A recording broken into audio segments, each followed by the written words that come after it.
মুখ্যমন্ত্ৰী ডাঙৰীয়াক আমি ধন্যবাদ দিছোঁ। স্বাধীনতাৰ পিছত মই ভাবোঁ যে আমাৰ বিশ্বৰাম মেধি ডাঙৰীয়া প্ৰয়াত মুখ্যমন্ত্ৰী আমাৰ গোপীনাথ বৰদলৈ ডাঙৰীয়া পিছত অসমৰ এজনে মুখ্যমন্ত্ৰী যিয়ে সাহসিকতাৰে আজি উচ্ছেদ অভিযান আৰম্ভ কৰিছে আৰু মুখ্যমন্ত্ৰী ডাঙৰীয়াই নিজেই কৈছে যে মোৰ আৰু কেইটা শতাধিক লাগিব, 20 বছৰ লাগিব সম্পূৰ্ণ এই উচ্ছেদ অভিযান সম্পূৰ্ণ কৰিবলৈ।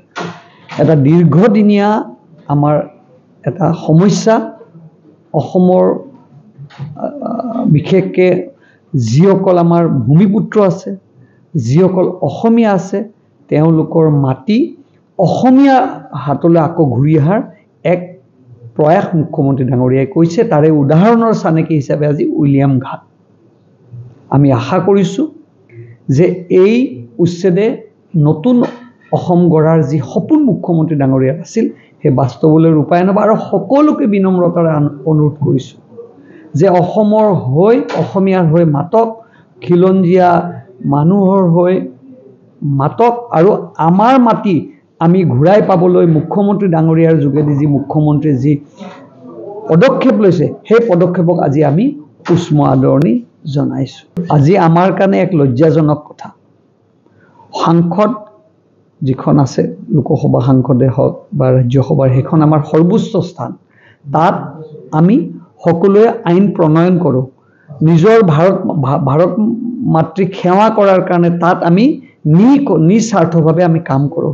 সেইখন সাংসদত কালি গৌৰৱ গগৈ ডাঙৰীয়াই ভাৰতৰ স্বতন্ত্ৰ সেনানী, ভাৰতত যিসকলে শ্বহীদ হ'ল সেনানীসকল আৰু যিসকলৰ ত্যাগেৰে ভাৰতবৰ্ষ গঠন হ'ল, সেইসকলক কালি তীব্ৰভাৱে তেখেতে অপমান কৰিছে। আৰু তেখেতে কালি ক'ব লাগিছিল যে আমি কিমান সাহসিকতাৰে কাম কৰিলোঁ, আমাৰ কিমান শ্বহীদ হ'ল এই যুদ্ধত, সেই কথাটো তেখেতে আৰম্ভ নকৰি বিজেপিক গালি পাৰক, কিন্তু প্ৰধানমন্ত্ৰীক তুচ্ছতাচ্ছিল্য কৰিছে, ভাৰত চৰকাৰক তুচ্ছতাচ্ছিল্য কৰিছে।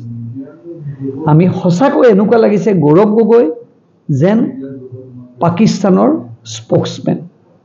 আৰু আজি প্ৰমাণ হ'ল মুখ্যমন্ত্ৰী কোৱাৰ দৰে যে পাকিস্তানৰ এজেণ্ট হিচাপে গৌৰৱ গগৈ যিটো কাম কৰিছে, জানি হওক নাজানি হওক আজি পাকিস্তানৰ টিভিত গৌৰৱ গগৈ আজি শিৰোনামা দখল কৰিছে। তাতকৈ দুখৰ বিষয় আৰু লজ্জাজনক মই ভাৰতীয় আৰু অসমীয়া হিচাপে আমি আৰু এই ক্ষেত্ৰত আমি সঁচাকৈ বৰ লজ্জা পাইছোঁ। আৰু আমি তীব্ৰ ভাৰতীয় জনতা পাৰ্টীৰ এজন কাৰ্যকৰ্তা হিচাপে নিন্দা কৰিছোঁ, তীব্ৰ বিৰোধিতা কৰিছোঁ যে আপুনি ভাৰতবৰ্ষখনক আগুৱাই লৈ যোৱাৰ ক্ষেত্ৰত, বিশ্বৰ দৰবাৰত আগুৱাই লৈ যোৱাৰ ক্ষেত্ৰত যিটো আপুনি ভূমিকা পালন কৰিব লাগিছিল সেই ভূমিকা পালন নকৰি সঁচাকৈ কংগ্ৰেছ দলটো বিদেশীৰ আগ্ৰাসন।